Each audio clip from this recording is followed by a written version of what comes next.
I'm a Krishna Thapa Mogar. I'm an ex-Gurkha, mountaineer, and serve almost 20 years with the SAS. And this is everything I authorized to tell you. The SAS stands for Special Air Service. Over my career, I managed to work with Delta Force SEAL team and, around the world, Norwegian, Canadian, Australian. But, SAS, we are the only unit in the world who can operate from desert to jungle to mountain and the, sky or water.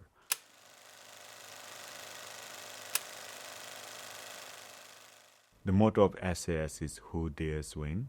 It embodies the courage, commitment, and dedication.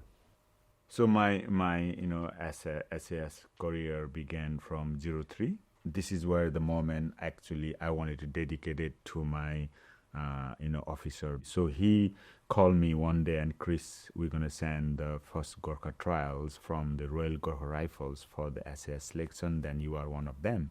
And we've been sent maybe about 30 or 40 of us. From there, 2 of us managed to pass in the first time. The stages is what we call is the aptitude selection.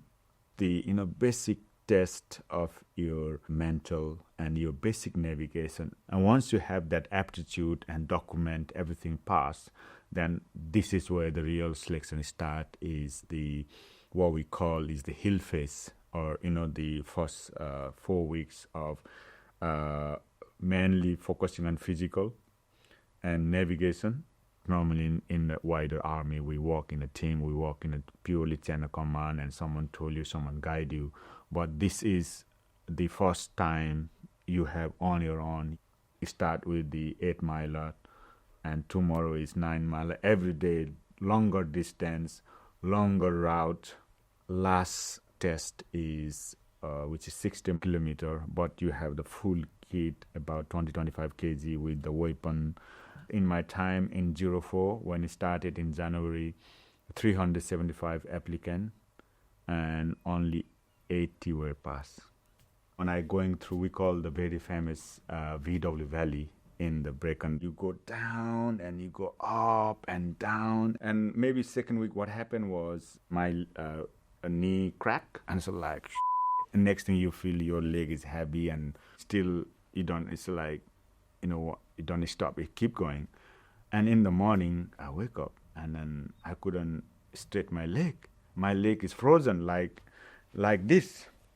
And I got 20 minutes. I can't move, so I have to rub around. And I started speaking with the colleagues, and they were like, Chris, you need to go to the medic. You're gonna lose your leg now. It's all this. Your mind is gone crazy, and I'm representing the Gurkhas. I'm here because my officer, my commander told me, I don't want you to let down, And I'm like, okay, I will go today anyway. Somehow I'll, limping, but still 16 miles with the, 20 kg and weapon in certain time. It's not complete. You have to complete in time.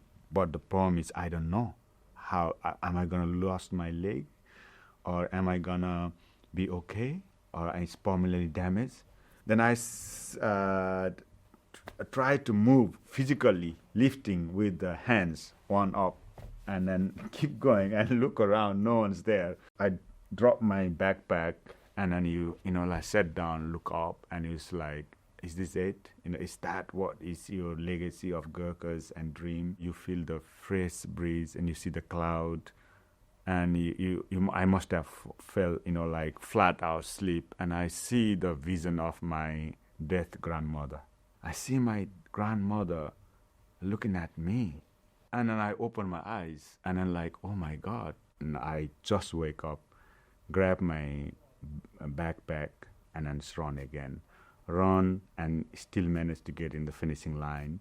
It's probably the first time I'm sharing this story. There you go.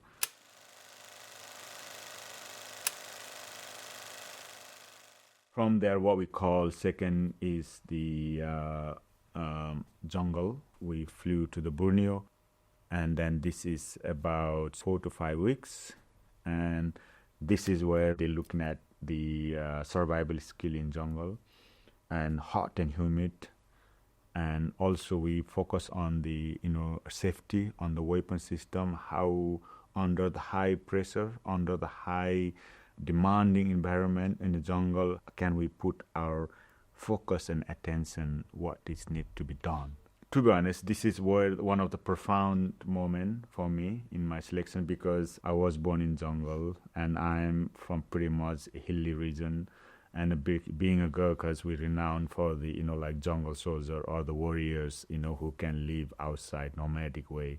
I say like, okay, I go to jungle and trees, then I'll be fine. That was the biggest mistake. What makes the hardest thing is when you land about 4-5 a.m. in the morning, flew from here overnight, there will be no brief, they will give you timing, that's it. When we land, about 3 or 4 of our guys already hands up, like 40-degree, whoops. And then everyone's like, oh, never been here, it's hard to breathe. And 4 guys are like, oh, it's not for me. Then we land and like, okay, drop your bag, you got 2 hours, put your pretty gear, and then outside in the beach, you got 40 people here running on the group session. And we are keep running, like, remember, we have not slept. And suddenly, 1 or 2 people drop, because it's too heat. And then the DS will stand up and goes and like, how many finger? That's like 2. It's like, oh, he's fine, he's still alive. Then we start lifting our leg with our own hand. And this is where I realize, if you can run. If you can't, still run, still walk, still you can walk. And if you can't still walk, you can crawl. A lot of us will give up, but the willpower has to be there. But then when you come to the finishing line, and we never know who's passed, who fell. But the important is they never shout at you. That's probably one of the misconceptions we see on the TV and videos. They will say middle and this group will go this side, this group in this side. It's not line you are looking for. It's the willpower, the courage, the bravery within you. I came with my own ego. Everything collapsed on day 1. I think 80 of us went from 375. And then out of 80, I think it's about 30 make through the final line. But out of 30, 20 of them pass. When you come to UK, they will call to the room and they will say, okay, you pass, or you make it to the next stage or not. There is a lot of character building. There is a lot of psychology, a lot of, the observation behind the scene. They have the cameras everywhere. They have the, day and night observation. Basis on that, they constantly observing behind the scene. They will give you, one minor mistake, you haven't done your lace properly. You haven't put the camo cream on properly. And you haven't hold the weapon properly. So all the time, one of the basic fundamental is both hand has to be on the weapon throughout. But the measure is both hands off. If there's no hand on the weapon, that's measure you fail. One measure you fail. And then there's one hand mistakenly come off. If they seize or this found out, that's a minor. So all this, because it's over the weeks, and roughly, I'm in the 10, 11 minor, I did one, then in your mind is already, what I mean is, you already, when they say, on the final day, even though you completed, come back and you didn't make it, and because A, B, C, D, E, and then you like, yeah, I got it.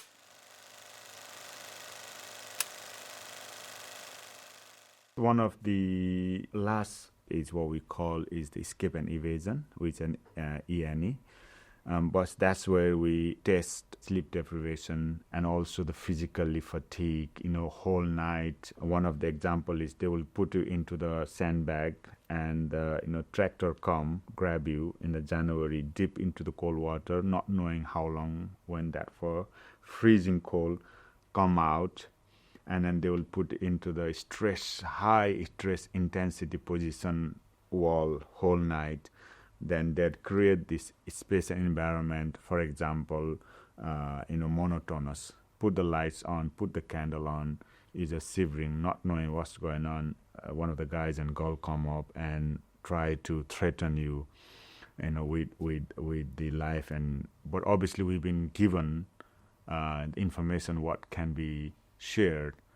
On that note, so this is what, one of the key information we can give: your name, rank, number, and the specific mission. So if anything more than that, we fail. So that is the criteria we've been already briefed, and then the test or the examination is to create the environment smooth and very abnormal, and then they come with aggressive way or passive way or active way.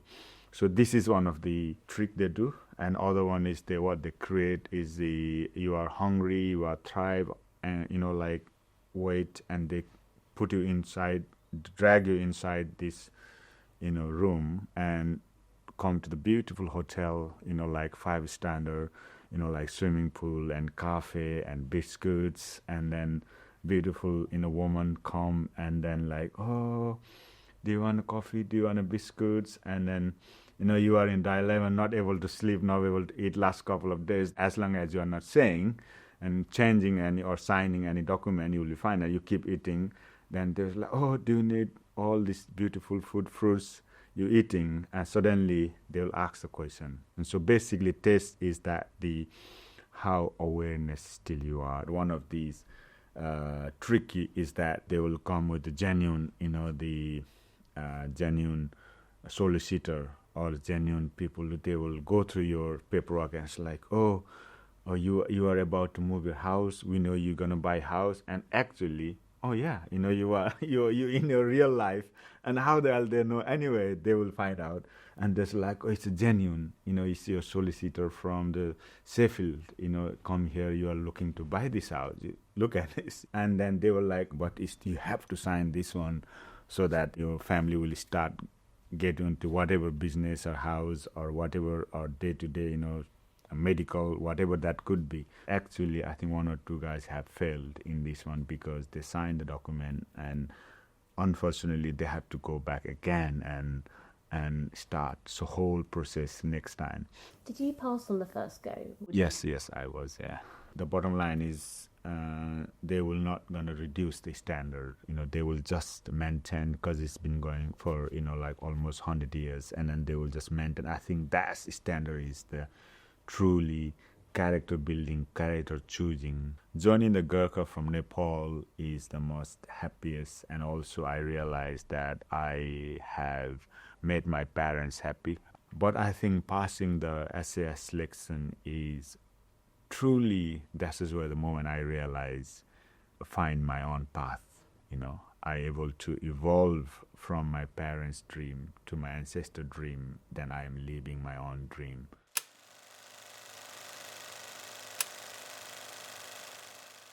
I am from obviously lap of the Himalayas, and from a nearby mountain called Annapurna, which is far west of Nepal geographically. And historically, my grandfather was a Gurkha. My father was a failed Gurkha, and they had a dream for me to join before I even born to be the Gurkha. I was living my parents' dream when I was actually joining the Gurkha. And that was in 1995. I tried the first time. I failed. I have to pack my bag and walk back to the mountain, and almost devastating, and I couldn't able to achieve my ancestral dream. In Annapurna, I realized I'm going to prepare more so that I'm going to guaranteed pass next time, which is in 1996. Nepal is one country in the world. Still, the 90% population goes towards the temple, goes towards the worship. As the first son from my family, I was born into this carry on the ritual, carry on the traditional, and then I became the leader of the whole my tribe from my areas, like 100 people. Gurkhas are from Himalayas of Nepal. The Gurkha is a Sanskrit word. The Go is a sense, and Kha is a protector. Those who protect whatever information come from outside and able to master from within ourselves is Gurkha. There was one or two Gurkhas before me from other Gurkhas unit, maybe less than 20, 30 years. Now Gurkhas are start coming to the SS, SF selection. So quite a lot interest from young generation to, and if they are especially, have a little bit established education system, and then because they're already quite fit in terms of physically, but just to have the mental ability and then education, intellectual education to adopt the information and pass through. That's what the hardest part. First thing when I said I joined the Gurkhas in 1996, my parents and everyone, even my grandmother, everyone is like so happy and joy. And then, in 04, when I said I joined SAS, and they are in Nepal, in Annapurna, I called them and they said like, why you went to the SAS, go back to Gurkhas. And it's just because, that's what I said, if you don't know, you don't know, they have no idea about the SAS, they live in the mountain. They only knew was the Gurkhas is the best from where they are, and that's their valued. But then that's what I realized, this is a time to find my own dream, and this is the time to make our own path. But hardest thing for me is, compared to that, is passing the selection and move from the community, the Gurkhas and Nepalese culture, the brotherhood, to completely shift to the new place. It is a lot of shock in a way, for being a boy from Nepal coming to UK and going to the SF. It's just a hop extreme to the one extreme to extreme. It is challenging, including like cultural shock to language to the food, and keep understanding everything, like British sense of humor. No Nepalese food, no Nepalese speaking community, no culture. And when you come to the UK, first thing, you go to the cookhouse, and you see the knife and fork, and also bacon, beans, and sausages and bread. And truly, I couldn't believe people live daily their life with the sausages and beans. I asked myself, like, how can I survive with this? Day one, week one. But the interesting thing is, now I can't live without it. I think that's the story of our life, isn't it? I'm very fortunate. I had the best comrades and commander in the SAS. They recognized that, and they found that I'm struggling, and they helped me, to burden. And one of my good friends from the regiment, they took me on their wings and like, Chris, you need to go start drinking, go to the pub, you need to go to the gym. I said like, oh wow, never done that, never drunk before. By that time, commander who understood, and he told, rather than he telling me to adopt, he told the guys to go and hang around with me. And then that's how helped me to, make them way as a teamwork and understanding more, and create that space for me rather than I created this space for them. I think that's what truly ingenuity, and I truly have the honor and serve with the space guys in the world who is able to sense the community and also the valued welcome in the culture. Once you serve in the British Army so many years, I think then we are not entitled to get to the British citizenship until you retire. But once you retire, then you can apply to be a British citizenship. Yeah.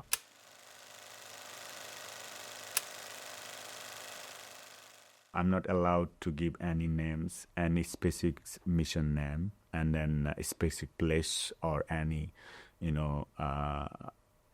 tactics or way of conducting drills legally. I can't share that.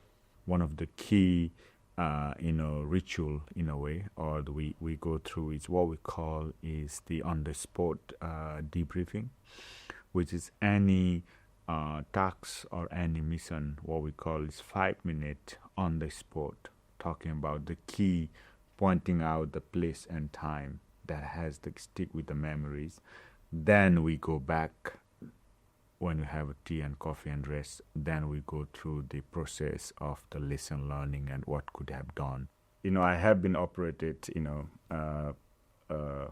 pretty much quite, around the world over the years. Definitely in the UK, and then also Bosnia, and also in Central Asia. And then one of them is in Italy. And then that was to teach again the local and SF forces and how to encounter the undercover terrorism, and then how they influencing the locals, community, and business, so that to cope with that. One of my first mission is in Afghanistan, and it was in 2004.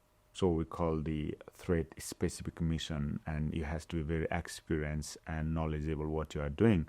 But I was a very young guy. However, I think I have had the ability to speak and to translate the because I used to speak nine languages before. Obviously, we were monitoring the like where the lot of weapon and ammunition were cross border from other side of the country to Afghanistan. So one of this mission I have to lead was the local ANSF, which is Afghanistan Special Forces.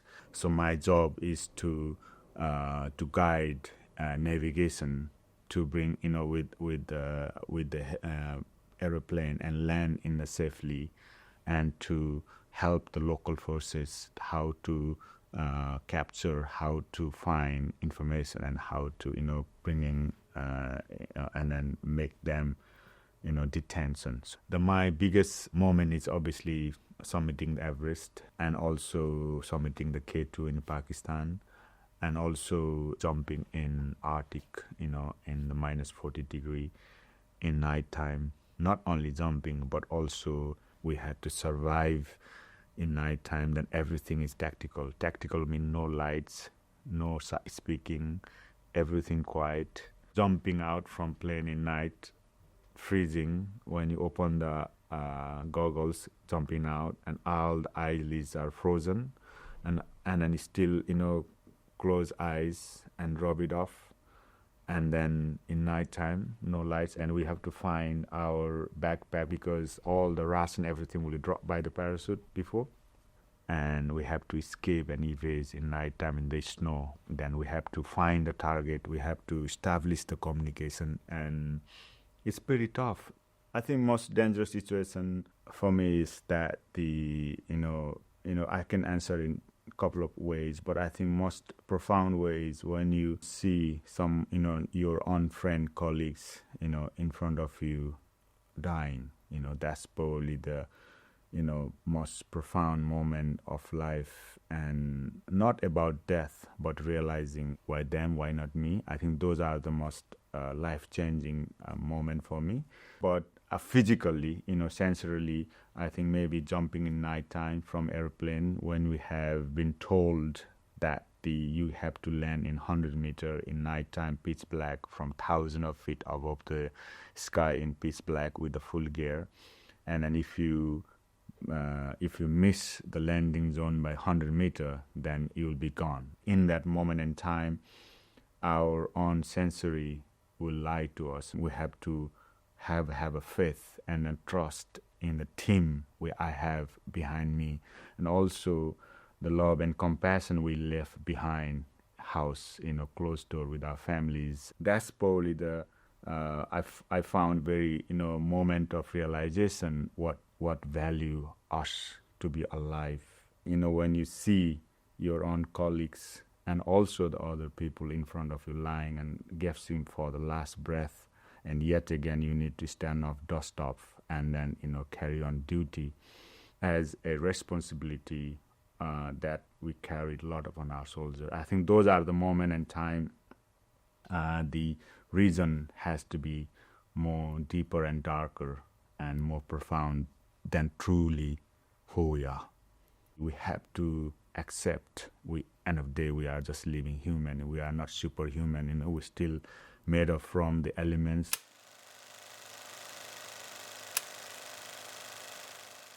So in SAS, it's completely what we call a special mission and implied mission. So what that means is you will be given the tasks, and it's up to you, but you still has to show the plan and process, and it's a deliberate movement And also we has to come up with the minimum 3 to 4 course of action. And then we sit down on the team, and what is a mission like? We sit down round table and go through the mission and tasks and responsibility and kit and equipment, what we need and how, what are they. So it's actually decided by the whole team. But normally when we have a smaller team, let's say 4-man, 6-man team, then everyone has to involve, regardless of whatever your knowledge, regardless of your rank. I think that's what actually the great difference between the other unit and SAS unit. You have to share and you have to put input. So basically for me, it's over my 20 years career, pretty much we had the same team, because we joined in the pretty much same time. We have what we call is team skill, communication or medical of, first aid on the ground. You should be able to choose some language, and you should master the cyber. So these are the side job we have to choose. Everyone has to have a infill skill. Infill skill is you need to specify, demonstrate and test and practice both day and night, all condition, either skydiving, either the driving on the ground, deep diving. So we have to choose one of these specific skills when you pass. My infill skill is obviously mountain.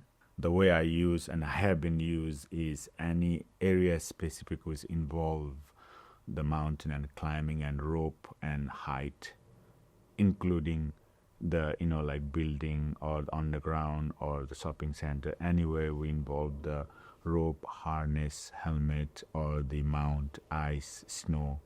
So that I will be kind of in leading on this one. During the selection process, you got a choice. You have a choice to which group, and you can apply for, I want to go this group, or mountain, or the boat, or skydive group, whatever you prefer. But it's not guaranteed you're gonna get that. And for that is the training, repetitive training. You can put the blindfold. Everyone can try, in fact, whatever you do in the daytime, put the blindfold and then try to operate the system, how hard it's going to be. One thing I can guarantee is the guys who pass the selection, they are uber, sensitive.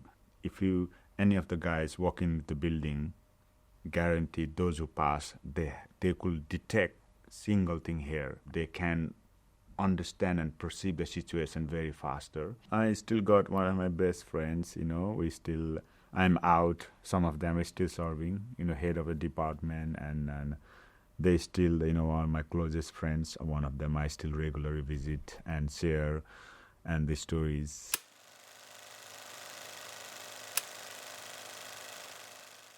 I am one of the highest non-commissioned warrant officer, class 2. My last post was head of the mountain warfare in the 22 SAS. When you join, regardless of whatever rank you are come from before in the British Army or tri-service, RAF, Marine, any rank, but when you join the SAS, you became trooper. We call the trooper or the rifleman. You start from zero level. The ranking system doesn't really work like a normal army, but it works on the experience and commitment and what post you got, And normally that comes from the judgment of the commander and leadership. I think that's a very beauty of the SAS unit, is that a lot of people don't know. We specialize and hone in from the day one, week one. I was very lucky, if I'm honest with you. I've been promoted very, in faster than a lot of them, because I happened to be in the right place, right time, and I had the great support from my commander. So basis on that, then I was very fortunate, and I promoted to Lance Corporal only after 2 years, and then after 2 years, then what we call is we do like I say, I'm mountain specialist. I joined the mountain troop, and then when you do the mountain course, when you do good, how the system works is you go outside the wall, walk as a civilian mountain guides around the world, you gather the kind of knowledge and information how the environment, not only with the area and atmosphere, but also understanding the geologic geography and the way the rock, everything more detailed. And then second is obviously full corporal. Full corporal is that we wear the two stripe, but in regiment we don't wear any dress and insignia, and then we don't wear any ranks. And normally we wear, like normal walk. We call the walking dress, but fit for the purpose and mission and tasks wherever we're going. And then normally, if you do, job well and no warning and no signing any difficulties, then every 2-3 years you just promoting, behind the scene. But because no one wear it, and no one, we don't salute, we aware the responsibility. We go by what is, who is what. Basically, we just go by the experience and knowledge what they're gonna give us, and that's what we respect for. Then that's third one is the sergeant, which is a 3 stripe, and which is then from sergeant onwards. Then you have pretty much given the responsibility of either second in command, or some of the time you end up leading the smaller team. Then once you beyond the staff sergeant, which is warrant officer, which is the last rank, it has to be pretty much a dedicated position permanently more than 2 years, so that you're gonna get that job. And it comes with a huge responsibility, both like morale and understanding the mental healthness, understanding the whole situational awareness, understanding the kit and equipment, and you are chief of the department. That is the highest rank you reach before if you decided to commission officer. I was given to this role after that is to be head of the mountain troop in the regiment. So that's why I've been given this post, and that was my highest ranking, and that was my, I think, 13 or 14 years point.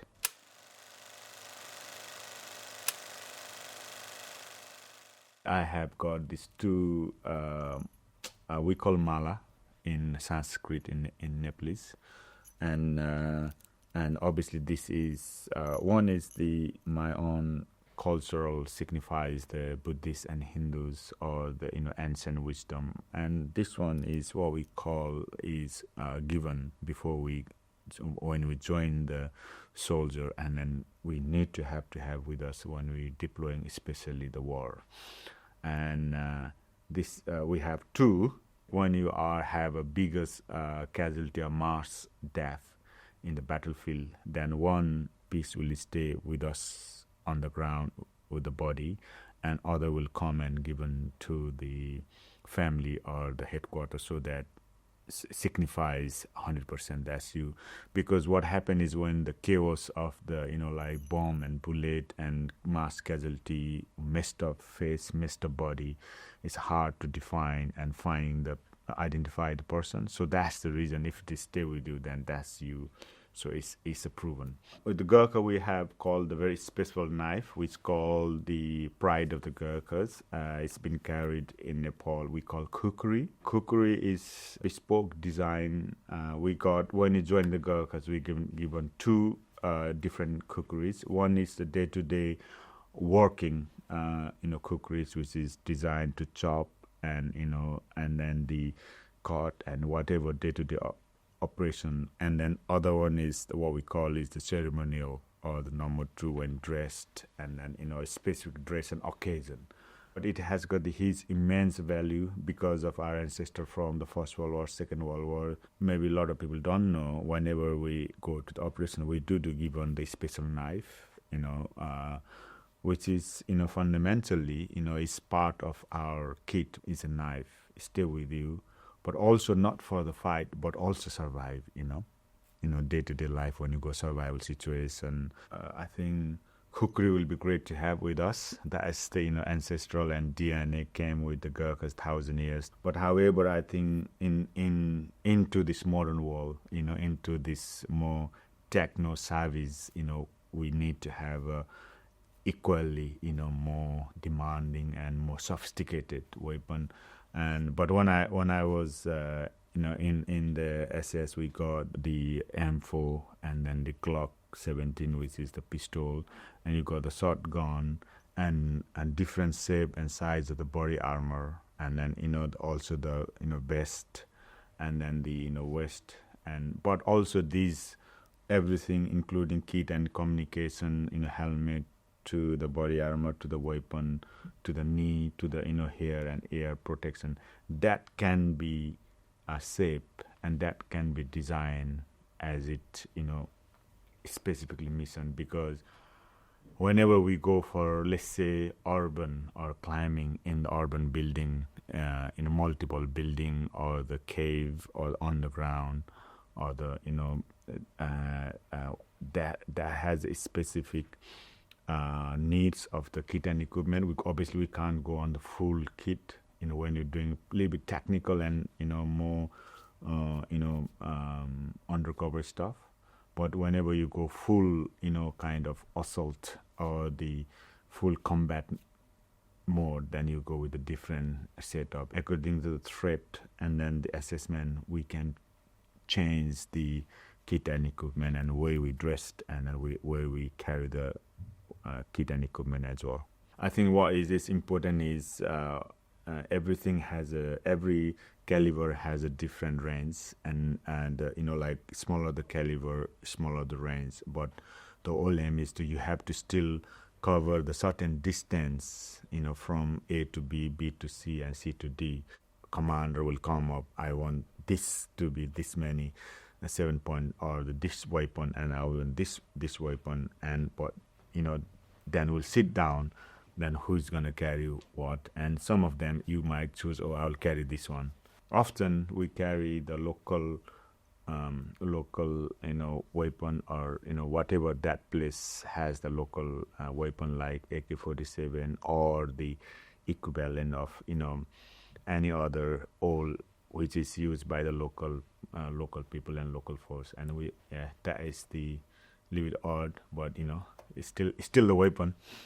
Yeah, I think the world is changing, ever evolving. I think, to be honest, even my career over the more than decades, I have seen evolving so much, everything from weaponry to kit and equipment to whole mission, culture, everything. They have to learn and accept the cyber and the AI, how to integrate with that, but also adaptability and the with the environment we are going through, and the maybe a lot more working with the like kind of human training aids, and then the weather and climate change, and definitely that is a future.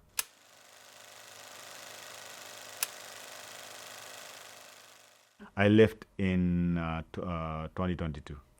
I enjoyed every moment, but also I think what I realized is once you pick the certain post and rank, and your position is just sitting down and just like a desktop and managing and thing. But I think for me, I still wanted to go outside, thrive outside the world, and also. Slowly, I was involving quite a lot with the climbing, with especially disabilities and then the amputees and all the veteran, and that's what made me realize is I might able to give more, working outside, and also the more time with the families, my parents in Nepal, my family's in Nepal. If I'm honest with you, about still 90% of those ex-regiment veterans are still serving in this private sector. There is a lot to share, what you learn over the experience and leadership, and how to deal with high threat, high stress, and yet again being able to see the danger or being able to assess the situation. I think they definitely got the special values and the experience on that situation. Last year involving call out military charity, especially helping the disabilities soldiers and also the disadvantaged kids in Nepal. Some of the charities are Pilgrim Bandit charities with limbless and Climb to Recovery and other veterans charities in climbing for all the veterans. Gurkha Welfare Trust, Gurkha Museum, those are the very close to my heart. I end up running the, like a mindful retreat. 2 places, one is in London, Surrey Hill, and other one is Lake District, 3 to 4 days retreat. And once a year in Nepal, we go through the psychology, the way of the, life in Nepal, in Himalayas, the culture, and also the, Gurkhas and mindset. In Nepal, the culture we grown up is whenever someone parents died, the culture that the son has to go 2 weeks isolation. Then when we come back home, we are not allowed to touch our kids or the youngest children in our family.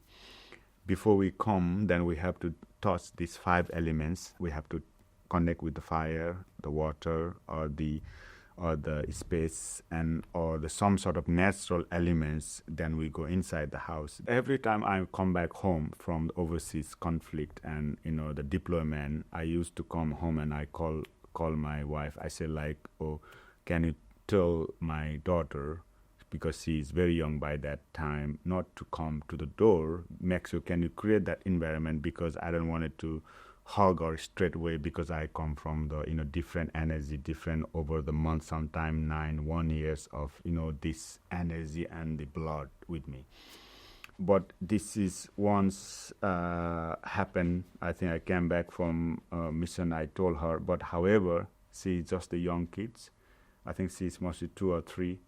And open the door, she charged through the inside the door, open her arms, and I'm like, oh, daddy, welcome home. I said, oh, I can't hug her. This is my culture. And I refused to hug her. And this moment has been in my heart for many years. Then I realized when she became 16, I will ask to forgive. And last year she became 16. I sat down on her sofa. I would sit down on the floor and I asked for forgiveness, because when she was 3-4 years old, I couldn't hug her. And the reason is not that I don't want it to, but reason is that to protect her. This is what the reason is. Our culture is teaching us. And to be honest, I think in hindsight, I probably the right thing, because if I have hugged her, I must have passed her some energy or some, what I register with this, fighting, and then the energy I going through day-to-day survival, death and that. But my whole brain, my whole energy is in a defensive mode, my survival mode. I think that's what important for us to take away, is that sometimes we misunderstood whatever job or duty or to care, but actually this important is that everyone matter, everyone matter, and everyone is have the able to let it go and accept. And that's probably the biggest lesson I have learned, and maybe it could be helpful for people who are listening as well. It's the reason is not you or them, it's just the situation we're going through. Hi, I'm a producer on Authorized Account. If you like this episode, then you should check out our new podcast and comment below with the names of people you'd love to hear us interview.